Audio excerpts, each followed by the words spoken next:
Not even a winter storm could slow things down in the Southern Conference. SoCon Fast Break starts now. All right, Darren, here we are, remote opportunity to connect because of the Winter Storm 2026. And as I just mentioned, it doesn't matter about a winter storm, ice, snow, whatever it might be. Hoops are still going to happen in the Southern Conference as we saw some craziness with the schedule and teams being shuffled around, playing on a Friday right after they'd played on a Wednesday. But it doesn't matter because we've got basketball. And so why not?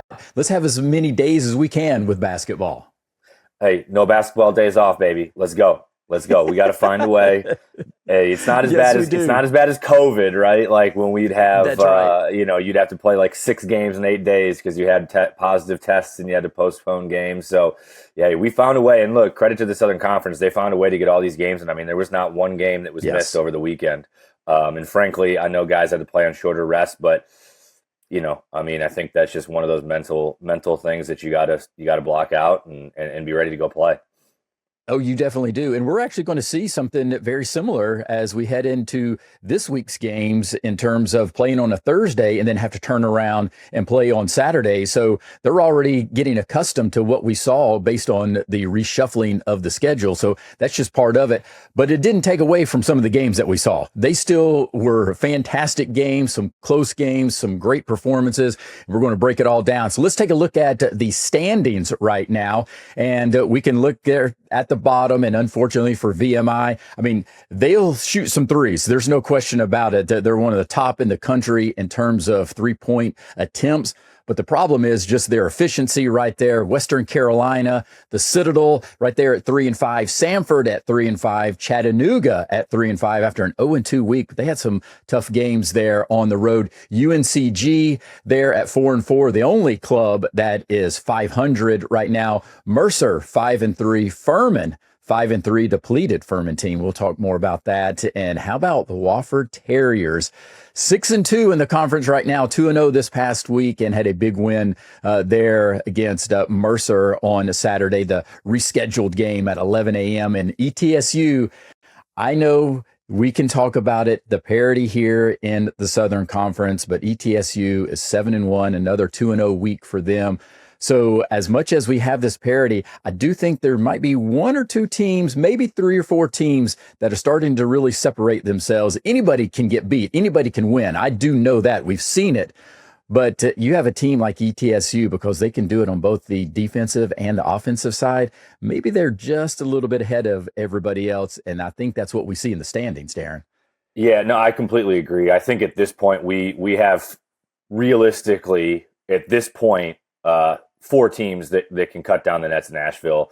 And those are your top 4 teams in the league right now. I think that they have absolutely separated themselves. ETSU obviously playing the best of the bunch. I know they're 7-1, and I know I'm probably nitpicking, but I am still a little bit concerned about the road for them. Just because, great win, way to pull it out against Chattanooga, but again, 1-point win on the road. So I want to see them maybe get a couple on the road pretty convincingly. But I agree with you. I think the top 4 teams here have really kind of separated themselves. And unfortunately, I think we kind of starting to see what the bottom looks like. And then there's a couple teams there that, are incredibly inconsistent. When they play well, they can beat anybody. But when they play bad, they can lose anybody. And I think their records reflect that.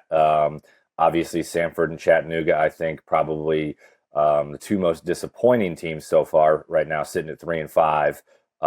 But still plenty of basketball left, and both of these teams showed that they can go on runs. I mean, Chattanooga had a 3-game win streak going, so a lot of fun basketball left to play, and I think this one's going to be really fun coming down the stretch here.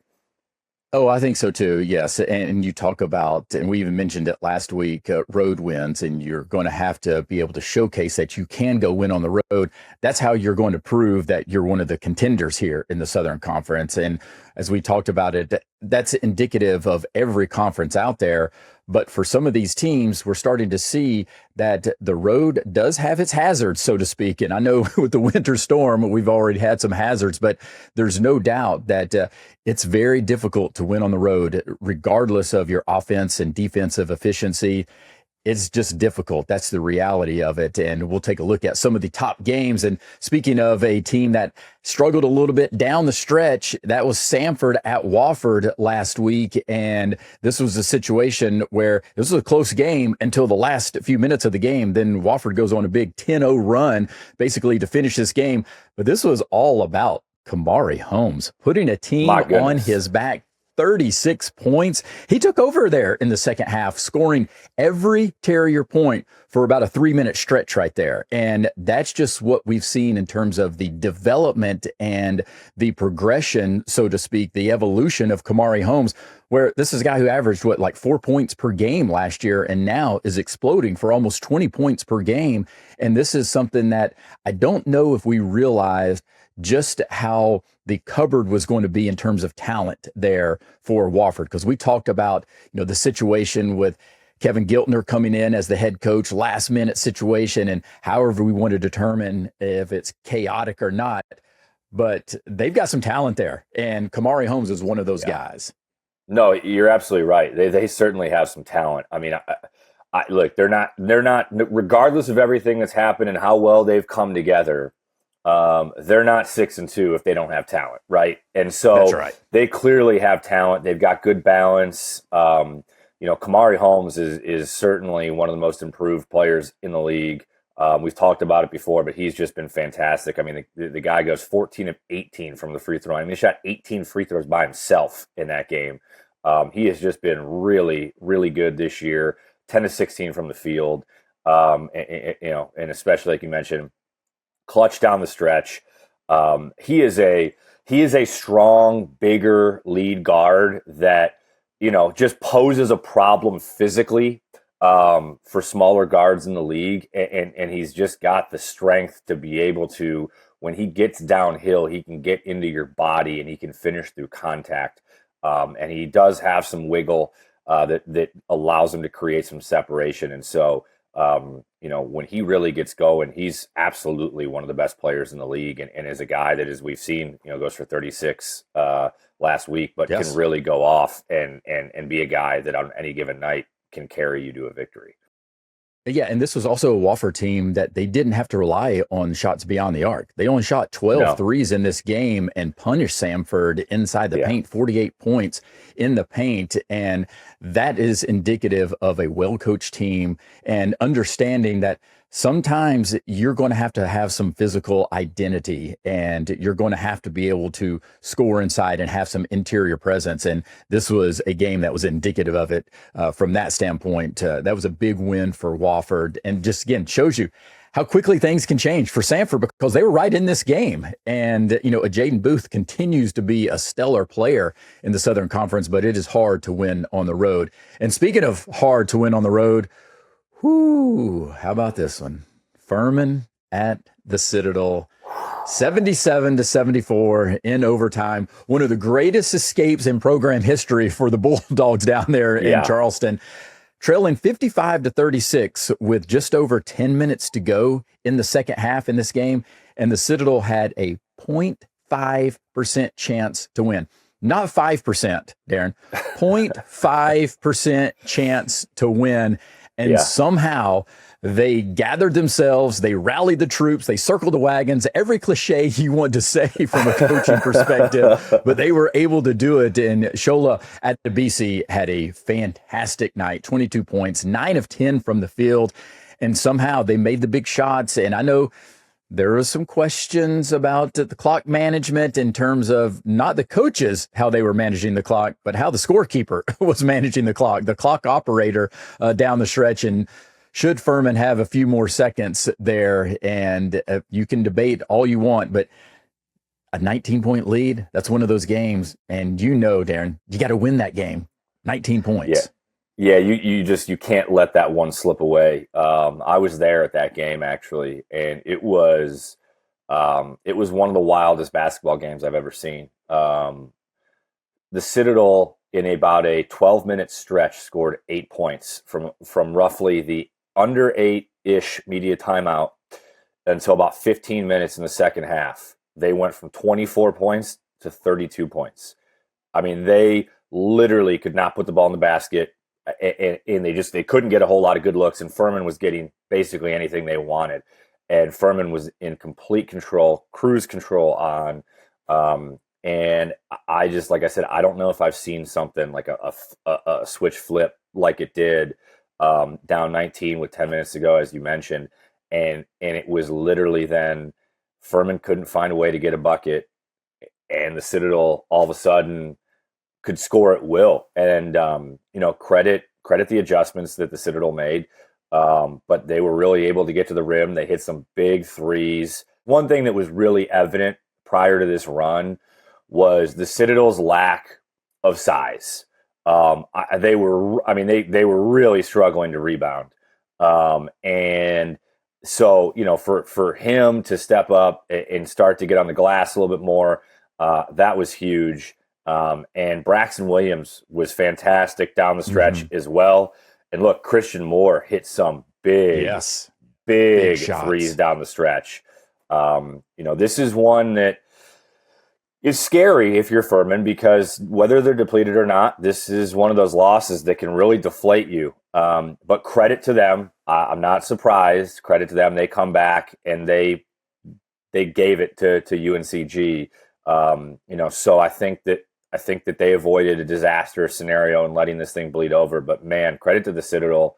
Phenomenal comeback. One of the wildest games I've ever seen, no doubt. Yeah, no question about it. Yeah, as you talked about, Christian Moore, Braxton Williams goes 7 for 7 from the free throw line. So continuing efficiency there at the free throw line. And as you talked about, Shola, it's, I think, something we were waiting to see a performance like this. Not that he has to have 22 and 8 every single night, but can he be flirting with a double-double each night? And if you can have that type of production, then I think you're going to see the Citadel, I should say, competitive down the stretch. And this was out Carter Kingsbury also. So this was, a situation where you're looking at it, the Citadel being able to utilize some guys, getting some extra minutes, and they were productive in that win. All right, how about this close one?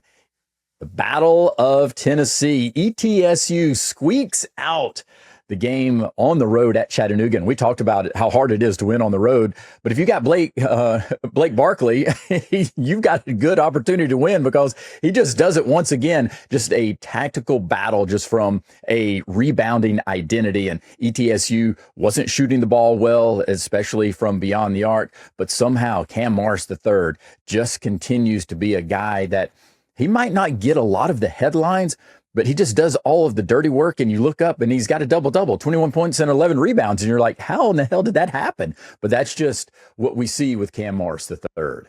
No, it is. And look, the flip of what I've been preaching about ETSU needing to play better on the road is credit to them for grinding one out here and finding a way to win one, because this is one of these games that could come back, and you may, we'll see how the final standings shake out. But this could be a game that we come back and we look at heading into Asheville as this was the game that helped ETSU take home a regular season Southern Conference championship, finding a way to grind this one out. Frankly, didn't play poorly, but didn't play great. They didn't get much out of anybody other than Morris, Taylor, and Barkley, offensively at least. And, shot 15% from three for the game, 1 of 10 in the first half, 2 of 9 in the second, and only 42% from the field for the game. So, a really good job of their ability to say, look, we're going to have to hang our hats on what our calling card has been, and that's on the defensive end this year. And they did it. They created 14 turnovers, and look, they did a pretty good job defensively too. Chad only shot 43% from the field. 34, from three. And, so credit to ETSU, got 46 points in the paint. So again, we talk about it with Chattanooga, just really struggling to get much out of the interior offensively and defensively right now. And that's unfortunately been a theme all year with Colin Mulholland just not being able to be him with the injuries he had. But, huge win. I think a very underestimated win for ETSU here. Oh, I think so too. Again, on the road, as Blake Barkley comes down, takes the pass from Brian Taylor and tries to get to the basket and gets fouled there with about 4 seconds to go. And buries the free throws there. And that's just what we see consistently over the past 5 or 6 games from Blake Barkley, is that he's able to hit some of these big shots and these big moments. He doesn't shy away from that. And so when you have that, and then you also are able to outscore your opponent 18-3 in second chance points, that's going to be another opportunity for you to win a close game. And ETSU was able to do that. And I think you're right. There could be something about, as we get at the end of the season and the standings, a game like that could be the separator in terms of where your seeding is going to be in Asheville. So these games are so important.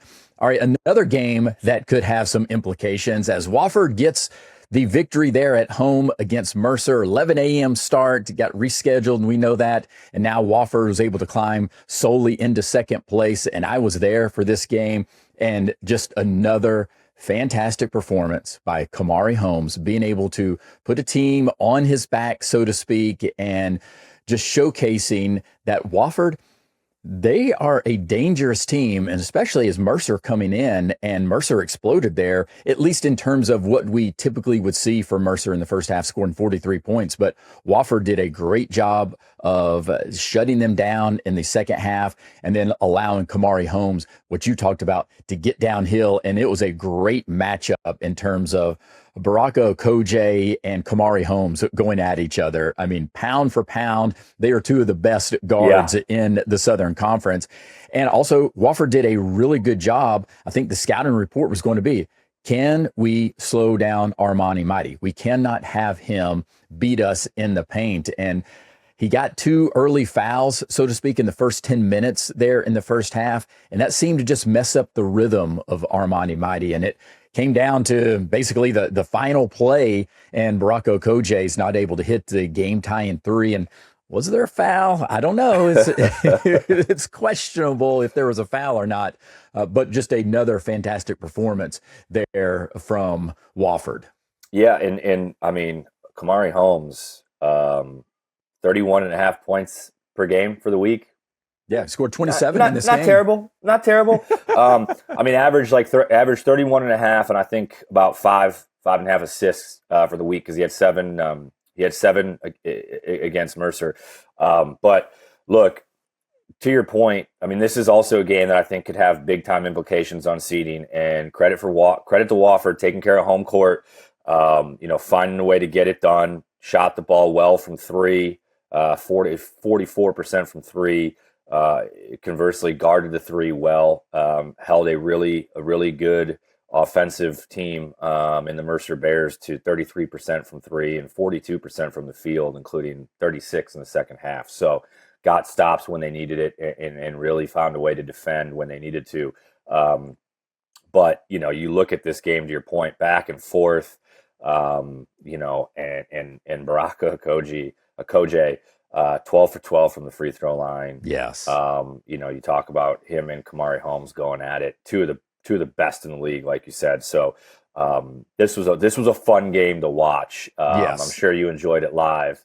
It was great in person. It definitely was. And it just gives you a different perspective of how talented these teams are and how physical it is, even out on the perimeter. I mean, there's hand checking, there's arm bars, there's all types of stuff. And that's out on the perimeter. I'm not even talking about interior, where it gets even more physical. But Kahmare Holmes, he did have 27 points, 9 rebounds, and 7 assists. I mean, he's flirting with a triple-double in this game. And there was also a spectacular play, though, that I saw Mercer, Connor serving, and I was just waiting to hear Bill Raftery as we came up on the anniversary of "Send It In, Jerome," when Jerome Lane, ripped down the backboard there at Pittsburgh a long time ago in the 80s. But Connor serving, he takes a pass from Okoje, and Brian, I want you to roll this clip right here, but watch Connor serving as he goes up.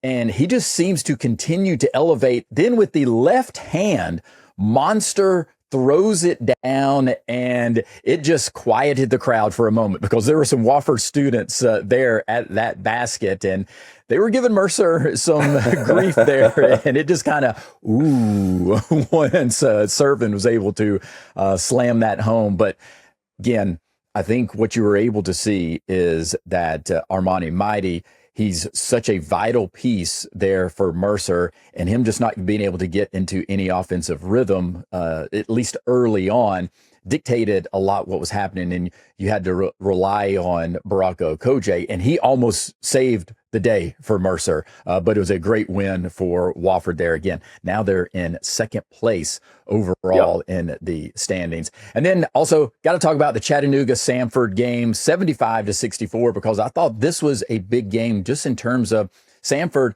They were on a 4-game losing streak, and we talked about, you even mentioned it, that a little bit of disappointing start to the conference slate for Samford. They lost some tough games, and we even talked about it, that losing, on the road there against Wofford. So you felt that you had to have a home win.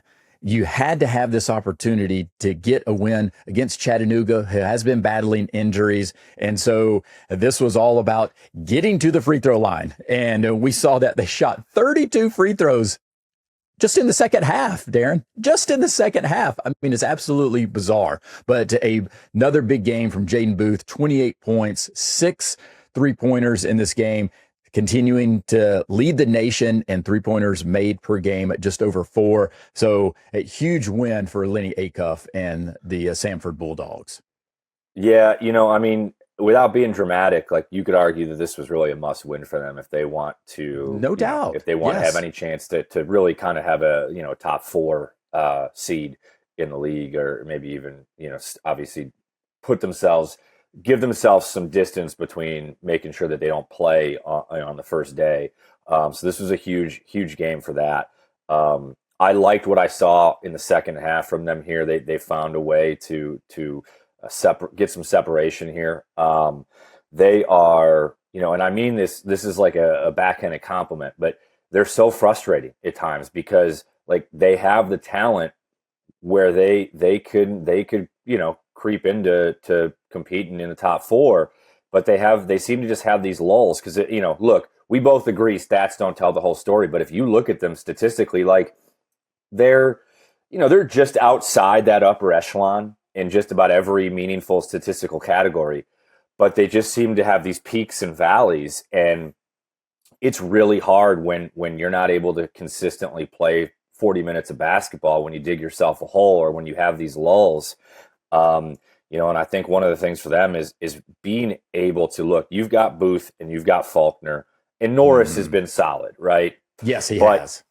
You're not getting you're not getting a lot out of anybody else consistently, right? You're getting good performances out of other guys, but it's just not been consistent enough. And obviously they had a major injury, before the season started. But I think if they can figure out a way to get a consistent third and fourth guy into double figures, and frankly, be more consistent defensively, this is a team that could reel off. As much as they lost, they had a losing streak, they could reel off 3 or 4 in a row and put themselves right back into that conversation of kind of creeping into the top 4 there. So big win for them. Needed this one for sure.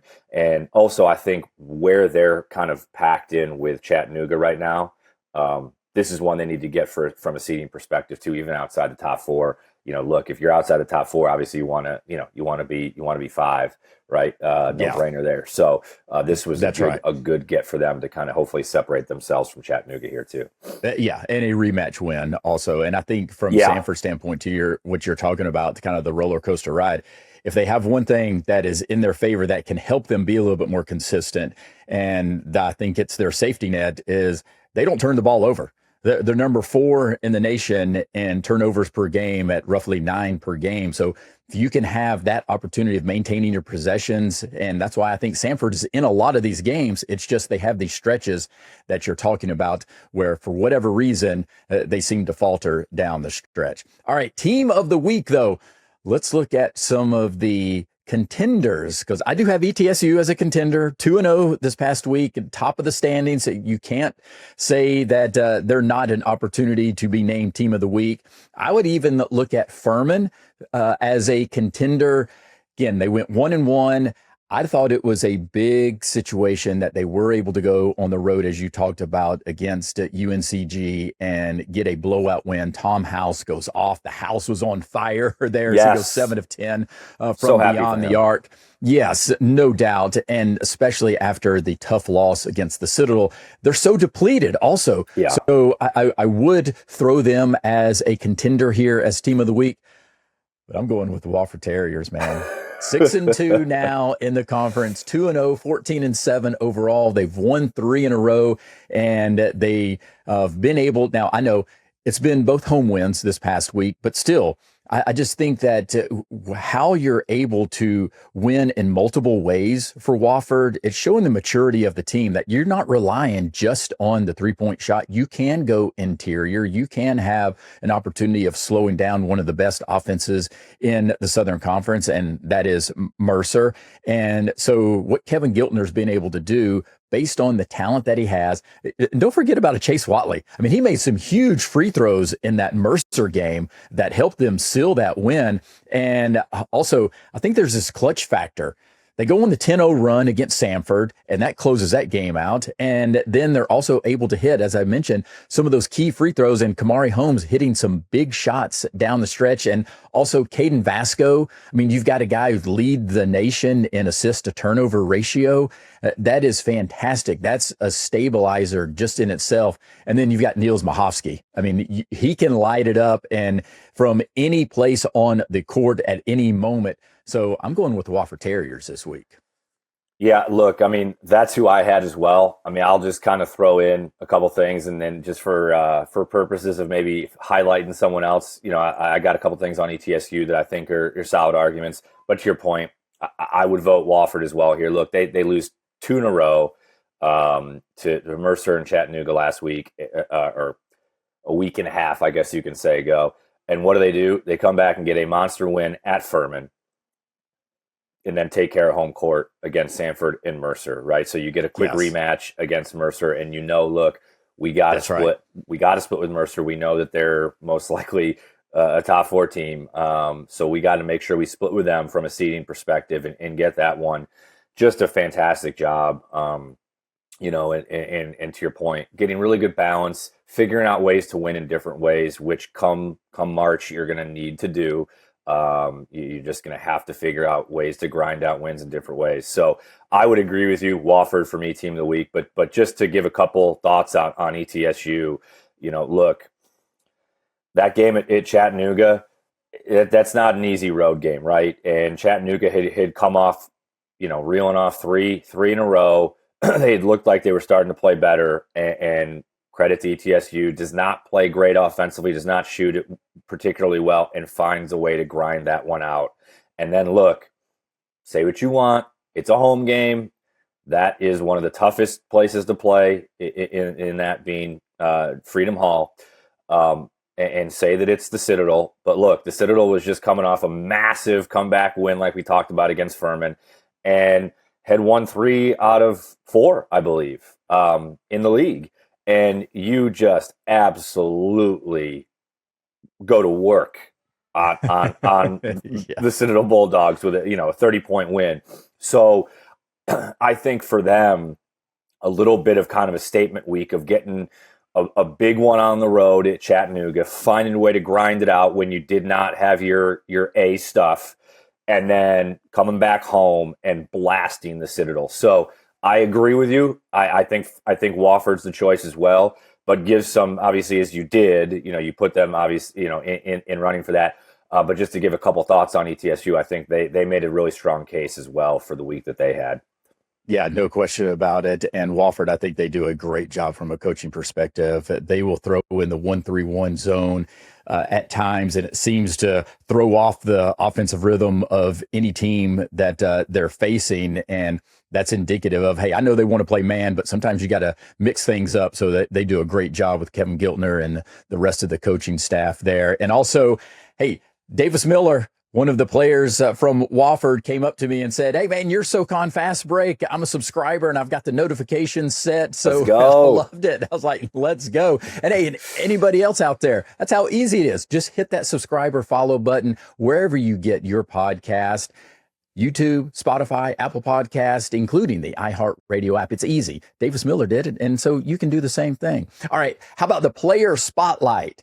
Man, you talk about some performances here. Yes, you can talk with Alex Wilkins, or you can talk about Alex Wilkins. Seems like we talk about him every week, as he had 27 points, 6 assists against UNCG. But the key thing is there, he's finally slowing down on the turnovers. Didn't have a turnover. And so he is a dual threat playmaking person there for Furman. Justin Neely, 22 points, 22 rebounds against VMI. Model of consistency. And model of consistency, almost had another double-double there in that Furman game. Jaden Booth, we talked about him. He had 55 points in the past 2 games, and that's just maintaining, what we see from him. And again, number 1 nationally from a three-point shooting, field goals made, I should say, threes made. And then Shola Adebisi at the Citadel, I have to give him some credit because, again, we were waiting for a game like this, and it was even more impactful that it was in a win against Furman in overtime. 22 points, 9 of 10 from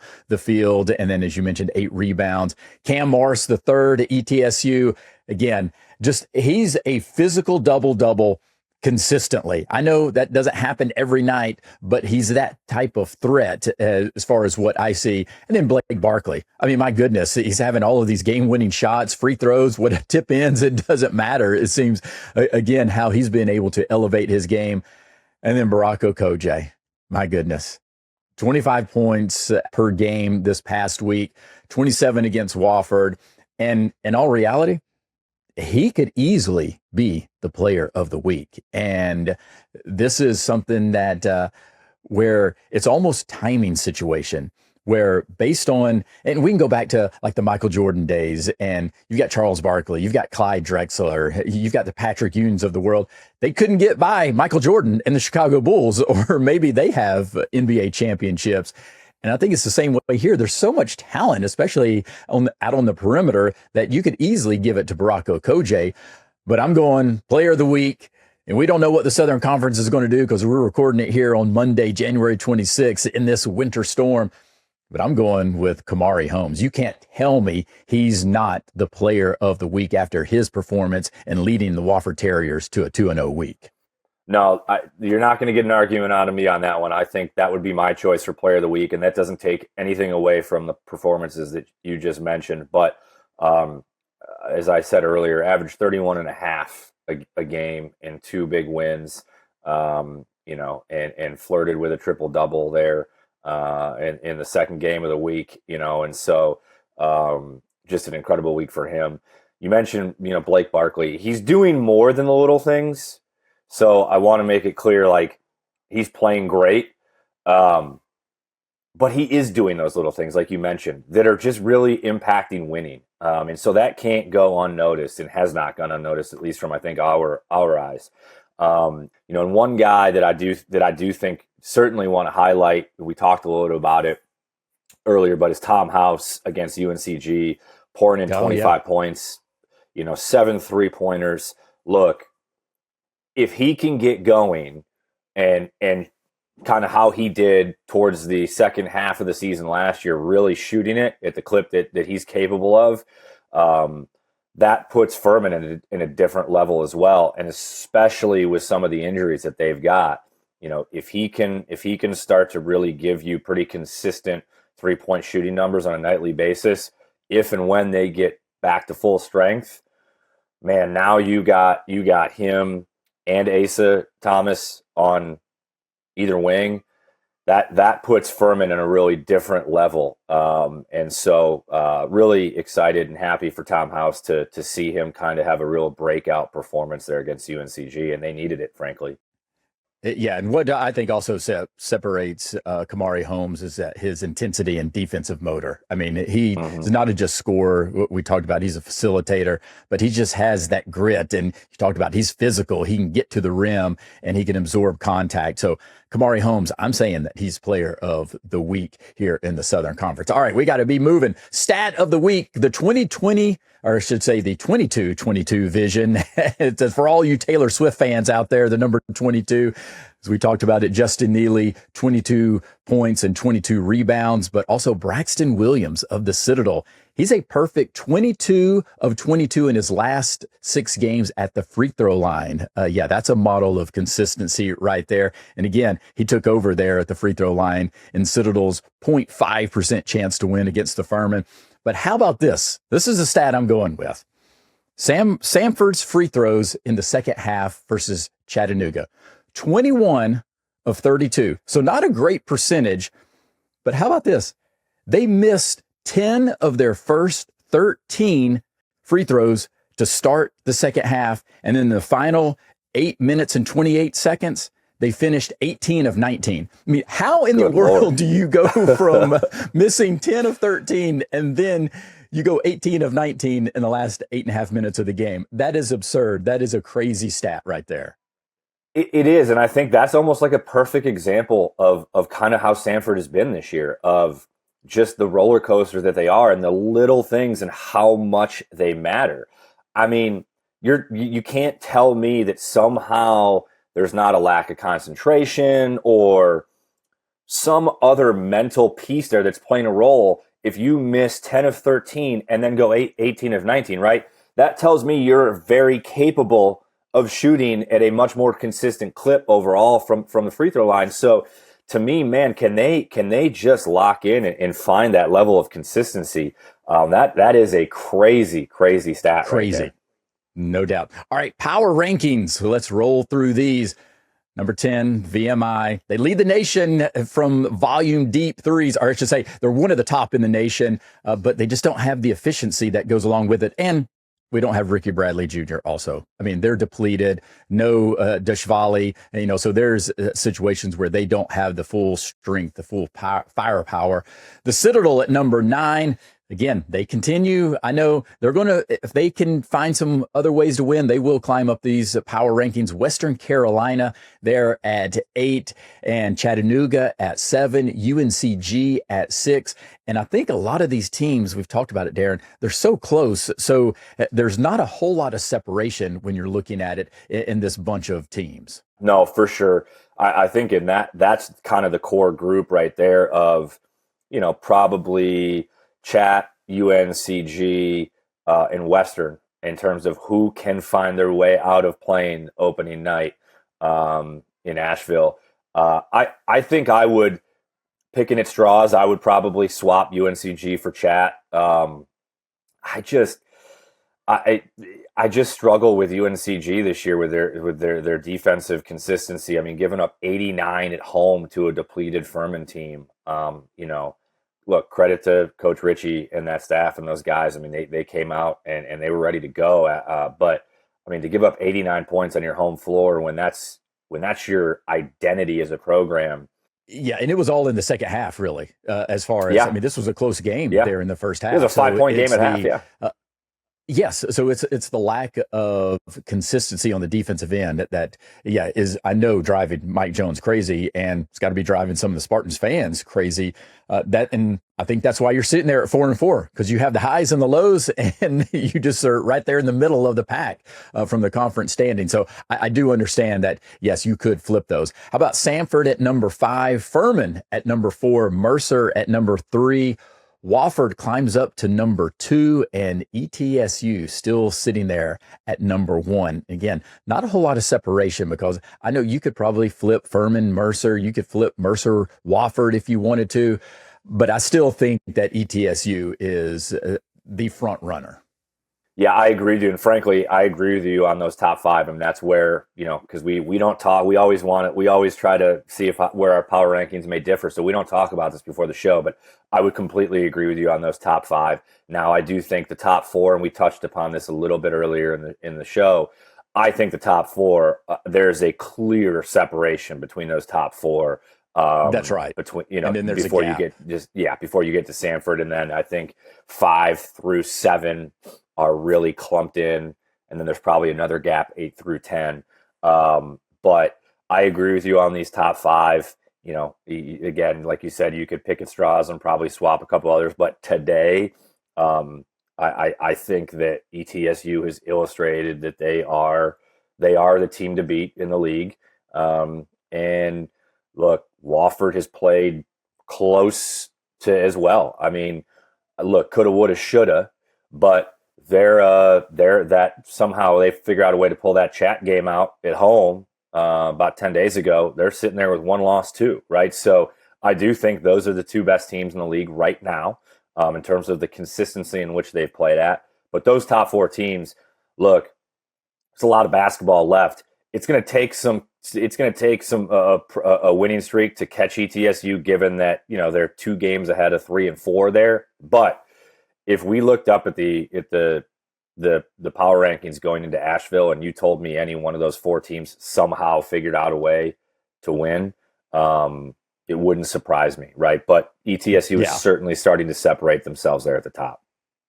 Yeah, no question about it. All right, games to watch coming up this week. UNCG at Mercer on the 29th. As we talked about it, it's Thursday slate of games and then Saturday slate of games. So it is going to be jam-packed with SoCon hoops. And this one, I'm very interested in this game to see Neely and Mighty go at it with each other there in the paint. And, can there be an opportunity in terms of Neely? He can step out where Armani Mighty, he's going to play all in the post right there on the low block. And, can they get some opportunities of really getting him involved? So that's a big opportunity right there for Mercer to get back home, because Mercer has been on the road quite a bit. And now I think we're going to see, a situation where Mercer's going to have more home games coming down the stretch, so to speak. So it's going to balance out. How about Wofford at Chattanooga on the 29th? And again, I think the hottest player in the league right now outside of Baraka Okoje is Kahmare Holmes. And so now Wofford, you've had some of these wins at home. Now can you take it on the road? And again, a rematch type of game. Western Carolina at ETSU. Oh, this is a big one because it's a clash of physical identities, Darren, but also it's the rematch. The one loss there for ETSU was at the hands of Western Carolina. So now how will ETSU respond to this game? Yeah, I mean, look, if I'm ETSU, I'm at home. I'm licking my chops for this one. I want to come out there and I want to embarrass them on our home floor. I mean, that's my mindset going to that game. If I'm on that roster, I am really curious to see the UNCG Mercer game. I like Mercer in this game, but you mentioned it in that Neely can step out and play away from the rim. What sort of stuff can Coach Jones draw up that potentially brings Armani Mighty away from the rim? And does Mercer consider cross matching to potentially keep Armani Mighty more in the paint to be able to protect that rim? So I think that is there's some intrigue there in terms of schematics. And then look, like you mentioned with Wofford Chattanooga, Chat got them at their place. Wofford's got to go in there and take care of business, get this one on the road. That Chat trip is never an easy one. That's not right. an easy place to play. And so look, can you go take care of a game on the road that you need to get to be able to keep pace with ETSU? Yes. All right. How about this on the 31st? ETSU at Wofford.